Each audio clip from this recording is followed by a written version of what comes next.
بسم اللہ الرحمن الرحیم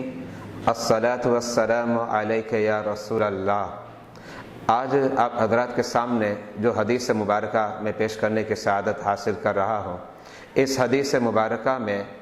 ان اولاد کو بشارت دی جاتی ہے کہ جن کے والدین اگر دنیا میں نہیں ہیں تو وہ ان کی قبور پر حاضری کی سعادت حاصل کرتے ہیں، اور ان کا یہ معمول اور عمل ہوتا ہے کہ ہر جمعے کو اپنے والد یا اپنی والدہ یا پھر اپنے والدین کی قبر پر حاضری دیتے ہیں۔ میرے آقا علیہ الصلوۃ والسلام ارشاد فرماتے ہیں،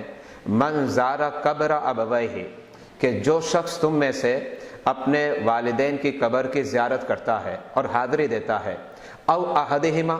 یا پھر صرف ماں کی قبر پر جاتا ہے یا پھر صرف باپ کی قبر پر جاتا ہے، اور یہ اس کا جو معمول ہے فی کل جمعۃ،